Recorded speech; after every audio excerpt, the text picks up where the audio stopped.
Hi guys, today's video is all about perfume reviews. I've gathered here 9 perfumes in front of me today. So if you're the type who loves to discover new fragrances to add in your collection, then this video is for you. Some of these perfumes I have tried already in Exxon 6 or 7 weeks ago, and some I bought samples of just because I am very curious about them. Some are already hyped and some are not. So yeah, in order for me to find out myself if they are worth the hype, I bought samples. And which one will I add to my collection? If you are curious to know, you have to watch basically the full video because I have a surprise in the end. By the way, if you're new here, my name is Joanna and I do reviews and recommendations of affordable and luxury fragrances in my channel. Now, if that sounds interesting to you, then please keep watching and consider subscribing. I'm going to start off with Juliette by Juliette Hassacan. I picked up a sample of this because I'm curious. It's a new release from Juliette Hassacan and I actually find that brand has interesting perfumes. So yeah, this is advertised as a cherry dominant fragrance, and even the bottle is actually suggesting that it's a cherry fragrance because it's red. And what can I say? This has a sour cherry note and pink pepper, jasmine, cashmeran, and tonka bean. And what can I say? I get the cherry note, let's say for the first half an hour, especially in the first 5 minutes. And as it dries down, the cherry note dries down as well. The most prominent note to me is jasmine and cashmeran. And it's a kind of cashmeran that is very prominent to Juliette Hassacan DNA. If you are familiar with Aoud dullness, you know, that kind of cashmeran, like very comforting and cozy, it is very prominent in here, along with jasmine.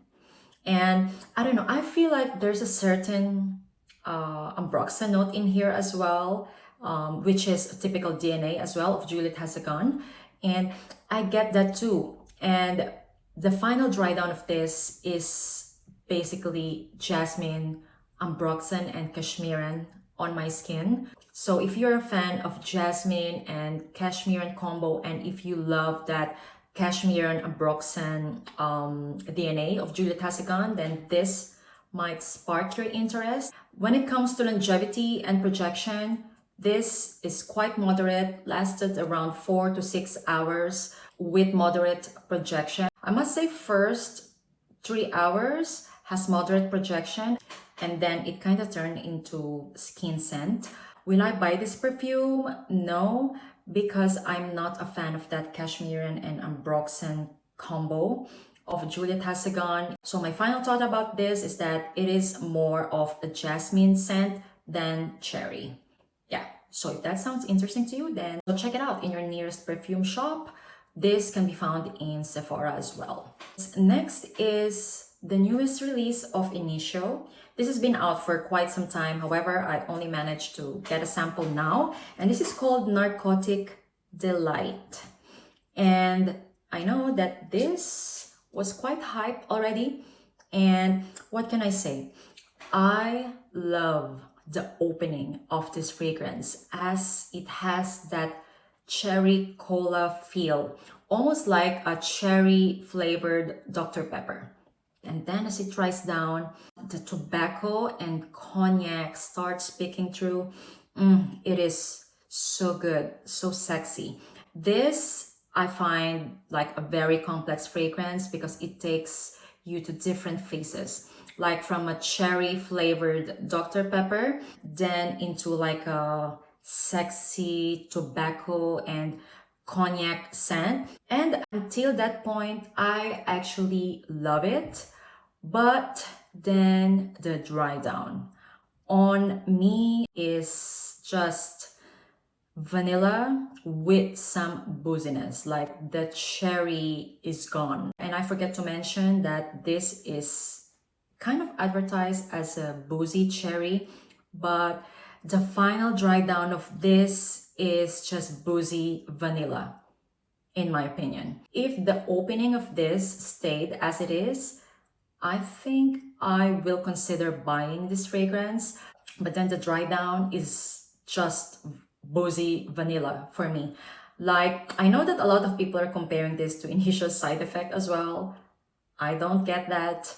What I am getting from this fragrance is Boozy Vanilla Woods by the Seven Virtues. That is the final dry down on me. I think I will keep testing this one. Maybe I will get back to it in autumn and winter because I really love the opening of this. But as of now, this is a pass for me because the dry down for me is just like a meh. And if it's like vanilla woods, I have vanilla woods already, and I have a lot of boozy fragrances which I can mix, I think. So yeah, this will be a pass for now, but I think I will get back to this once the weather becomes colder. Yeah, so that's my thought about Narcotic Delight. Oh, and by the way, this fragrance is long lasting. I've tested this several times because I was really curious about the turnout of this perfume, and also I was curious as well about the longevity and projection. I find this long lasting but not really projecting. Maybe the first hours, if you overspray, yes, you get that big projection, but then it dies down. I'm not gonna consider this as like a beast mode performer, but it lasts long. So yeah, that's my thought about Narcotic Delight. It dries down into like a very vanillic scent with touch of booziness and a touch of cherry as well. Like, yeah, the cherry note is not really strong in here. Yeah, so that's Narcotic Delight by Initio. Next up is Sunkissed Goddess by Killian. I ordered this sample, of course, because it is new and I'm curious if this will be like a different take of a tropical perfume. And yeah, what can I say? This is definitely a tropical flower and coconut vanilla centered kind of fragrance. This is something that I've smelled before. To be honest, the first time I sprayed this, I was reminded of Last for Sun by Juliette Has a Gun. And even though like, yeah, it's nice, it's yellow, tropical flowers, coconut, vanilla, neroli. However, it just feels so flat because we've smelled this scent profile 100 times already. If you want this kind of scent profile, there's a lot of designer fragrances out there that will deliver. You wouldn't need to pay that certain amount of money just to get Sunkissed Goddess. That's just my opinion. Out of all the perfumes that I'm gonna talk about today, I feel like this is the least interesting one just because we've smelled this over and over again. Like Estee Lauder Bronze Goddess, Juliette Has a Gun Lust for Sun, like it is in that direction to the point that if you have those, you don't really need to have this one. When it comes to longevity and projection, this is quite good though, lasts around 6 to 8 hours with moderate projection. Yeah, so that is Sunkissed Goddess by Killian. Next up is Perseus by Parfums de Marly, and I believe this is their newest release and it is marketed towards men.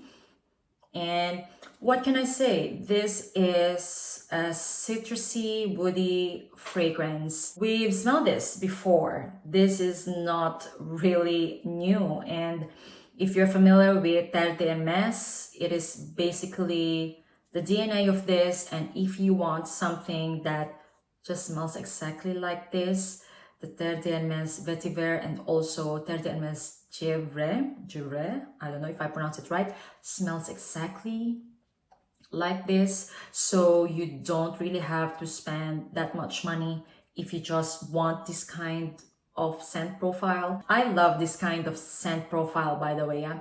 But it's just that I'm not getting a full bottle because I have Bois Imperial by Essential Parfums and it's kind of giving me the same vibes, and At the same time, I think my husband has Terre de MS and they're kind of like the same anyway. I don't need this in my collection. Basically, this is a grapefruit and citrus centered kind of scent. If you enjoy that scent profile, then yeah, maybe you can check this out. I find this very unisex. It is something that I will wear as well for myself. And when it comes to longevity and projection, this one is quite good. Lasted around 6 to 8 hours with strong projection. But yeah, still I'm not sold with that because Bois Imperial and Terre de MS is the same. Yeah, so that's my thought about Perseus by Parfums de Marly. And also I would like to add that it's a very linear grapefruit citrus woody kind of scent. Next up is a fragrance that I've tried in Essence, and this is Rosendo Mateu number 8. And I was so excited about this scent because I love Rosendo Mateu as a brand, and this really surprised me because I've tried almost all Rosendo Mateu's fragrances and I find their fragrances with sensuality and depth. And this fragrance, I think, is their fruitiest scent ever. This to me is very candied fruit-like. And I'm talking about candied apple and pineapple in here, or maybe some oranges as well. So it's not that fresh and juicy kind of fruits. This is candied fruits with amber. Also, it has some woody factors as well, like vetiver and kayak wood, but the candied fruit stands out more than the woody factor. And if you watch my channel, you know that I am not the biggest fan of anything candied. And that's how I find this fragrance. It is too sweet for my taste. And even though it's very well blended, this is not the kind of scent that I will go for. But I know that a lot of you are into candied kind of scents. So if you are that type, I recommend you checking out this fragrance from Rosendo Mateu because I find this very unique out of their collection. However, I'm not buying a full bottle myself because I'm not into candied fruits kind of scents. This, I think, will be perfect for spring and summer. When it comes to longevity and projection, I must say that this lasted around 5 to 8 hours, but it's because I oversprayed as well. It's not a beast mode performer, but it lasted quite decent on me. And also, I find this fragrance feminine leaning. Yeah, not even unisex, in my opinion, because of that candid-like facet of it. Yeah, so that is Rosendo Mateu number 8. Next up is a fragrance that I've tested 3 or 4 times full day wear because I couldn't make up my mind. This is from BDK. And this is called 312 Saint Honoré. And this is quite talked about actually in YouTube. And reading the notes, I thought that I will like this fragrance. And what can I say? I love the initial spray. To me, this is a floral, musky scent. And what I mean by floral is that it has a very prominent powdery iris and orange blossom. It has some greenness as well, but not too much. And then the dry down. The dry down is not something that I expected because on me, this turned lactonic, like lactonic musky scent that I don't like. It's a kind of lactonic scent that goes to how Blanche Bette smells like on me. And it is not pleasant. Yeah, I know it is weird. I feel like I haven't heard anybody mentioning that. But this one just turns like tonic to me. It's a kind of milky scent that is mixed with ambroxan or like synthetic musk that I don't enjoy. It's just weird because I feel like if the scent of the initial spray stayed, then I will enjoy this fragrance because the opening just smells like very pretty orange blossom and powdery iris with a touch of green vanilla. But then as it dries down, this just becomes like an annoying lactonic musky scent on me. Now I want to know, did any of you feel the same? It's the same feeling like how I feel with Blanche Bette. Yeah, it's giving me that feeling, but Blanche Bette still, I must say, it's like in a different level. But yeah, this one is giving me that kind of lactonic vibe as well. Unfortunately, this one I didn't like at all. Yeah, so that is 312 Saint Honoré by BDK.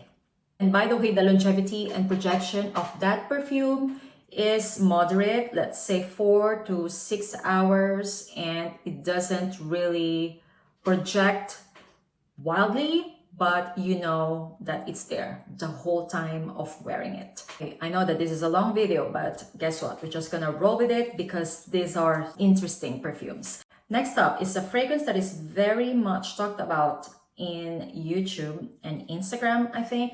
And this is Mango Aoud by Gritti. I've tested this in Essence, so I'm very familiar with it already. And actually, I got this sample from Essence 6 or 7 weeks ago.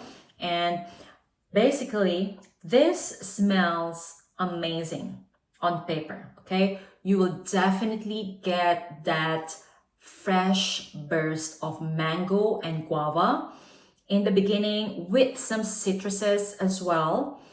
It says that it has coconut, ylang ylang, but to be honest, I am not really getting that heavily. This on me is mainly guava, mango, of course, and heavy oud and amber. I liked it so much on paper. I remember when I was in Essence, I've tried this on paper and I was like, oh my God, I love this one. And then I sprayed it on skin in my hotel room and it smelled so different. The oud in here reminds me a lot of the oud used in a lot of Montal's fragrances. So having said that, I find the oud and amber combo in here synthetic smelling. This is a kind of oud that I've smelled before, and it is something that I am not a fan of.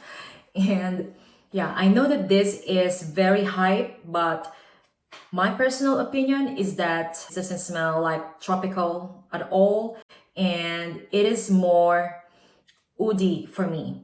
In general, it is giving me herba pura kind of vibe, but in a very smooth way. So imagine herba pura, but very smooth with the base of Montal's oud, vanilla, amber as well. It is very well blended, guys, okay? Don't get me wrong, but it's just that I'm not a fan of this kind of oud and amber combo. So yeah, that's just my take about this fragrance because I'm not getting any ylang ylang and coconut as well. When it comes to longevity and projection, this is good. Lasted around 6 to 8 hours on me with moderate projection. Yeah, so that is Mango Aoud by Gritti. Have you tried this fragrance? I would like to know if you enjoy this one. Or is it just me who is not a fan of this kind of fruity oud and amber combo? All right, I know you might be bored because it sounded like I didn't like anything, right? But I've saved this for kind of like last. And this is called Cappadocia by Memo. I haven't really heard people talking about this fragrance, and I am wondering why, because this is amazing. If you love a smooth, creamy leather scent that smells unique and niche, you have to check this one out.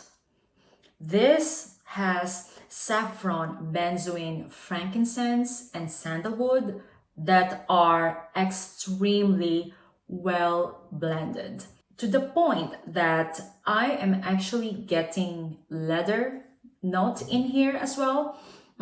It reminded me so much of my favorite from CARNER Barcelona, which is Revolution. And if you watch my channel, you know that that's one of my favorite as of the moment. So this one smells like Revolution. So having said that, it smells like smooth leather mixed with some musk and florals, and Cappadocia smells like that, but you add creamy sandalwood in it. So they are not dupes or like similar at all. I'm just referring to the kind of leather that I'm getting out of this fragrance. I think it is the saffron, benzoin, and frankincense combo that gave me that feel. This is so beautiful, guys, and I find it addictive and long lasting and projecting as well. The dry down of this is a clean, musky leather with some smooth and creamy sandalwood. Definitely love this fragrance, and I'm definitely getting a full bottle of this. And as mentioned, with the longevity and projection, this lasts more than 8 hours, and it has a very good projection as well. I definitely smelled myself the entire day that I'm using this, and I didn't even have to overspray. I'm not gonna consider it as like beast mode level, but it is quite close to that. If you are into a smooth and creamy sandalwood, you have to check this one out, because I find this very unique and interesting as well. Yeah, and I'm just surprised why nobody's really talking about this fragrance. I find it unisex, however, leaning a little bit more feminine, but I wouldn't mind smelling this on a man as well because of that leather factor. Highly recommend you checking this one out, especially if you think that we have same taste in fragrances. But then just to remind you that this is quite complex. I don't find it very likable, but once again, if you are into smooth and creamy sandalwood that is different, you have to check this one out. Yeah, highly recommend Cappadocia by Memo. All right, and last but not the least is a fragrance that I've tried in Essence, because it was actually launched in Essence, Caprice de Jeanne by Chabaud. And just to let you guys know, this is kindly sent to me by the brand, and I just want to let you guys know my thoughts about it. This is a fruity summer and spring scent. It is quite interesting for me because it has very prominent lychee and sour cherries. It basically has a lot of fruits in it, like blackcurrant, pear, raspberry as well, but the most prominent to my nose are lychee, raspberry, and sour cherry. Now, as mentioned, I'm not really into fruity kind of scents, but let me tell you about the kind of fruity factor that I'm getting from here. It is very natural smelling.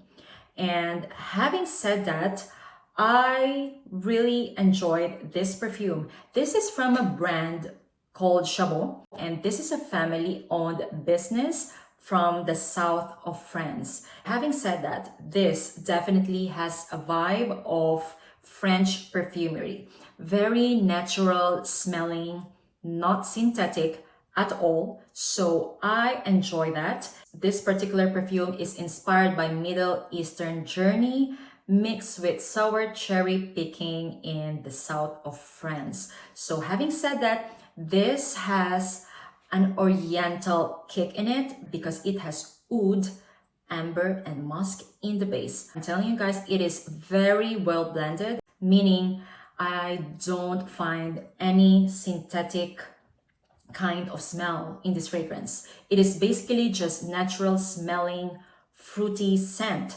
So if you are a fan of that, you might enjoy this fragrance. When it comes to longevity and projection, let's say this is moderate, with the first 2 hours having like quite a strong projection. I highly recommend you checking this one out if you are into fruity scents, and especially if you are looking for a fruity scent that doesn't smell synthetic. And as mentioned in the beginning, I have a little surprise for you guys, and that is a giveaway because I just reached 9,000 subscribers and I'm so happy and thankful and grateful for all of you. Just to share my happiness to you guys, I will be giving away Chabaud goodies. Basically, it includes a lot of samples from Chabaud, and this box that contains 4 of their gourmand scents. It is a travel size, so I'll be giving this away to one of you guys, and all you have to do is to comment a topic that you want me to talk about. Of course, it has to be perfume related, all right? And second, you have to make sure that you're subscribed, of course. And lastly, follow me on Instagram, jmercadobeauty, as I will be announcing the winner of this giveaway in my Instagram page first. So when you comment your favorite topic, I want you also to mention your Instagram account so I can easily find you. Unfortunately, this will only be open in Europe because basically it will be me who will be sending out this giveaway, and yeah, I'll be the one paying for the shipping fee. And just to avoid the hassle of shipping and everything, I will prefer it to be in Europe for now. But yeah, just watch out for further more giveaways. Maybe when I reach 10,000 subscribers, I'm gonna do another giveaway. So if you want to join the giveaway, you have to comment a topic that you want me to talk about in my channel. Make sure you are subscribed. And lastly, make sure that you're following me on Instagram, and don't forget your Instagram handle in the comments section. Yes, so that is the very long video today, guys. I hope that you stayed with me in the end. Thank you all for watching. Thank you all for the 9,000 subscribers that I have in this channel, and see you on my next one. I hope that you all have a lovely weekend. Bye.